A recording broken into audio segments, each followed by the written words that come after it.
World War II was a pivotal time in America. It was a time of havoc and great confusion for all those who participated. It was a time in which America had to draw on all her resources in order to pull through such a tumultuous war. World War II was the first time that America called on its women to officially serve as members of its military.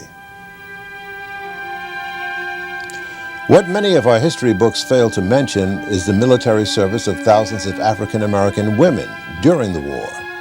Women who, for many reasons, left home in order to contribute to their country's war efforts. This documentary will attempt to give you a description of what it was like and what it meant to be an African American female serving her country during World War II. These pioneering women were certainly America's hidden heroes. And World War II is the pivotal event of the 20th century, not only around the world, but in this country, and really also for women and African Americans. One thing I always tell my students, that wars make individuals and society do things that they wouldn't have done under ordinary circumstances. Before World War II, probably 90% of all African American women are what you call domestic workers, day workers. That either they're cleaning people's houses or their laundresses cleaning people's clothes. The whole society had to come together in this crisis.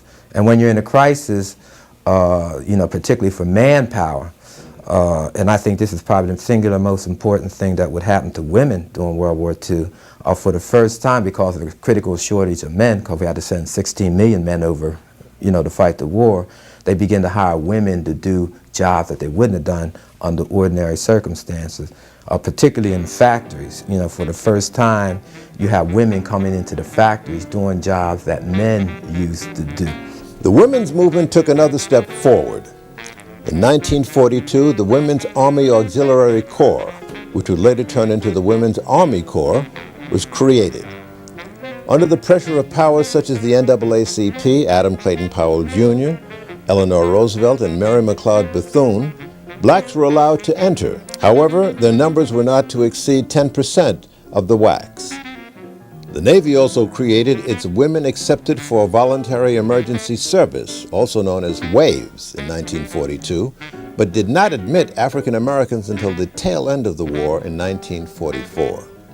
Janice Stovall Taylor was a member of the WACs and also a member of the 688th Battalion, the only black female unit to serve overseas. I didn't tell them until I was sworn in. Then I went home and told them, and my grandmother said, "Oh, no. No. Women don't go into the service. So you go back there and I tell them you're not going in." I said, "Grandma, I can't do that. I've already raised my hand. They'll put me in jail if I say don't go." That was the worst thing she could think about, going to jail. So reluctantly, I went. But no one ever heard of women going in. I am the first female that I know in my area that went into the service. So I knew when I had to report to the recruiting station. I went to Fort Devens in Massachusetts. That's where I did my basic training. And after I did my basic training, then I went to Fort Des Moines for clerical training. The WACs, and as well as other women's service, they did a large variety of jobs. Cooks, clerks, truck driving, administrative, just whatever the job civilian life had, we had a counterpart in the service. The only thing they didn't do was they didn't go out, should have gone. Some say that they faced racism as soon as they arrived to basic training. Dr. Martha Putney was also a member of the WACs and the author of the only historical book on the black WACs, called When the Nation Was in Need. I enrolled in the Women's Army Auxiliary Corps in February the 1st, 1943. And then those trucks took us to the fort, which was about eight miles away from the city. And the trucks stopped in front of the headquarters, post headquarters, and let us out. All of us formed a line there, and the officers, they start calling names. And without looking up from her roster, she pointed to a place where the blacks were to go and a place where the non-blacks were to go. And at that time, just in front of post headquarters, before I had an Army uniform on, I knew we were coded on the Army records. We were coded. Blacks were coded. That's what I knew. When I went in, let me put it this way. When I went in, I knew it was going to be segregated. But I didn't think it would be as pervasively segregated as the civilian society in Washington, D.C., and it was not. We weren't allowed to go to Officers Club. And of course, I should mention now that what angered me quite a bit at Fort Des Moines was that they had a detachment of German prisoners of war there, whose duty it was to clean up the post, clean the snow, just keep the post clean. And they were, of course, they had officers with them, a few officers with them, to make sure that they were supervising the cleanup job. These are German prisoners of war officers. These officers were permitted to go to the Officers Club, German prisoners of war, and we were prohibited from going to the Officers Club. And that really angered me. The Army was definitely segregated. Women from men, black women from white women, black men from white men. It was strictly segregated.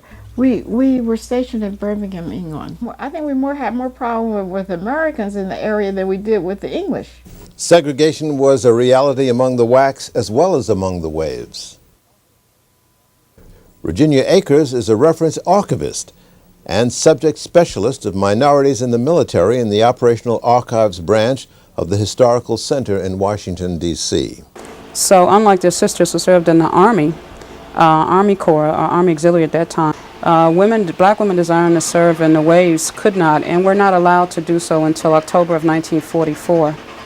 And that happened for a variety of reasons, which I'll go through very quickly. One of them was just the right combination of circumstances. We had a new Secretary of the Navy who had a different idea.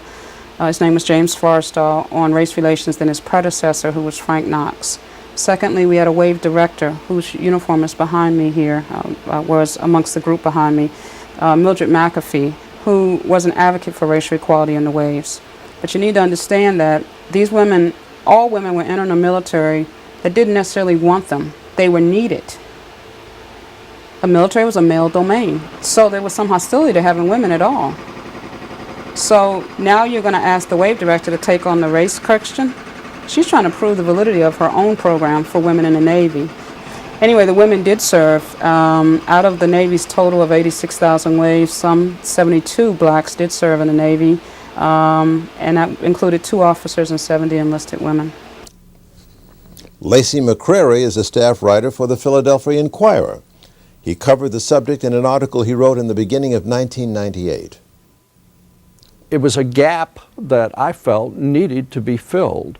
But I think it's important for at least 2 good reasons: the fact that these women were female and the fact that they were African American. And almost, I could find nothing that had been written about African American women who wore uniforms in the war and performed valuable services. Many African American women served voluntarily. None of them were ever drafted. They all volunteered for this.